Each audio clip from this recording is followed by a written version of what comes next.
Guys, so today I'm going to be doing my June wrap-up, and I will show you guys all of the books I read in June, and I also want to show you guys what I'm currently reading. So the first thing I'm currently reading is The Best American Essays of 2013, and I started this a couple of days ago, and I'm about 80 pages in, and I'm really enjoying the essays so far. The next book I'm currently reading, which I'll probably be reading over the course of the next couple of weeks because I'm thinking this is going to be my before bedtime read, and this is Harry Potter and the Goblet of Fire, and I haven't reread the full Harry Potter series in a really long time, although I did reread the first book last year and I really enjoyed rereading it. So I'm looking forward to rereading a couple of these books this year, and I'm really enjoying this so far. I'm about 100 pages in. So now I'll show you guys what I read in June. So first I read two graphic novels, Ghost World and Anya's Ghost.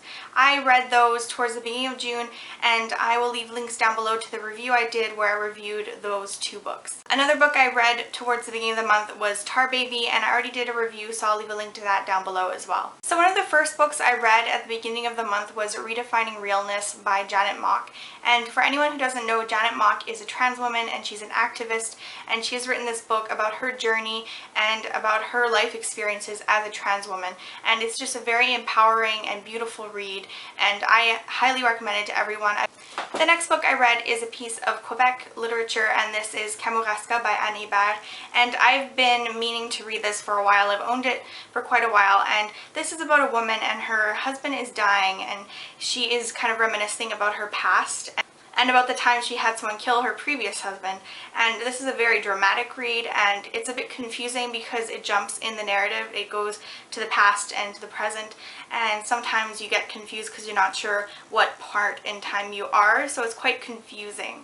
And I really enjoyed this at first. I thought it was really gripping, and then towards the end of the book I started to lose interest, and I'm not sure if maybe it was just not the right time for me to be reading it. Next, with the Booktube reading buddies, I read Fried Green Tomatoes at the Whistle Stop Cafe, and I watched the film quite a while ago and I really enjoyed the film, so I was really excited to see that this was a book and finally be able to read it. So I really enjoyed this. It's a story of four women. So it starts off in this retirement home where this woman is talking to Mrs. Threadgood. And Threadgood is living at this retirement home, and she is telling this younger woman about her life story and about this cafe in her hometown called the Whistle Stop Cafe, and about the women who owned the cafe and who ran it. The story is about friendship, relationships, family, about the South. I just really enjoyed reading this. So another book I read was Fine Balance by Rohinton Mystery, and this is quite a large book, and I read this with Leanne from Literary Diversions. She ended up reading it a bit later than me because I was a bit overzealous in wanting to read it right away.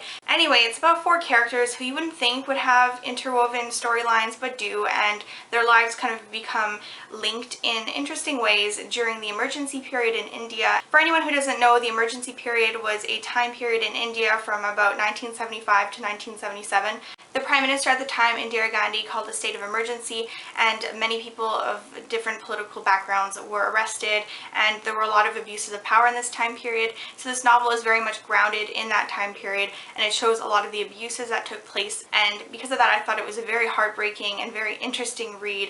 Especially if you're interested in Indian history, I think you should check this out. And even though it's about 700 pages long, you really become engrossed in the story, and I really enjoyed it. Next, I read a collection of essays by Jonathan Franzen, and this is How to Be Alone, and I really enjoyed some of these essays, and I got a bit bored with some of the other essays. I think that if you're a fan of personal essays or just essays in general, you'd probably enjoy this book. The next book I read was The Glass Castle by Jeanette Walls, and this was just a crazy story about Jeanette Walls' upbringing and about her very strange parents. And while I was reading this, I kept getting really angry at her parents because I just did not understand why they did things the way they did. Even though I really disliked her parents, I could see how they were real, and I could see how people would have such crazy upbringings. I really enjoyed learning about her childhood, and it definitely was a very entertaining book. So if you like memoirs and if you like learning about crazy families, you should probably check it out. The next book I read was a buddy read with Mana from Mana the Cat, and this is White Teeth by Zadie Smith. So I had already read one book by Zadie Smith before picking this up, and that was On Beauty, and I read it about 4 years ago and I absolutely hated it. And I don't even remember why I hated it. And it's been so long that I'm thinking I should probably reread it, but I've heard from other people that other people didn't really like it either, so I'm really curious about what I didn't like about it. Anyway, I really enjoyed White Teeth. I thought it was just a great story. It's a story of two families in a way, so you have Archie's family and you have Samad's family. The book is comprised of 4 parts, and each part deals with one character, but kind of looks at all of the characters in general. So the first part is on Archie, the second part is on Samad, the third part is on Eerie, who is Archie's daughter, and the fourth part is on Samad's twin sons. I don't really want to say anything about the plot because there's just so much to talk about that I think that I would go on forever. But basically, you look at these 2 men and their families and their children and their lives throughout a large period of time. And Samad's family is Bangladeshi and Archie is married to a Jamaican woman, but he's English. So there's a lot of talk about immigration, about assimilation, about race, racism and xenophobia, and it's just overall a very large novel, and I'm saying this because there's just so many topics that are touched upon. It also looks at families and friendship. I have to say I wasn't as interested in the last section of the novel, and I think there was so much build up to a big event, and I found that a bit disappointing because I didn't think that it warranted so much build-up, and overall I just didn't enjoy that part. But the rest of the novel I really enjoyed, so I would still recommend it if you're looking for a kind of heavy book about families and immigration and the immigrant experience and race, stuff like that. And finally, I read one last book, and this is Dark Places by Gillian Flynn, and so many people have read this, I'm not even going to give a plot summary, but I will say that I enjoyed the last part of this novel. I didn't enjoy the first 100 pages.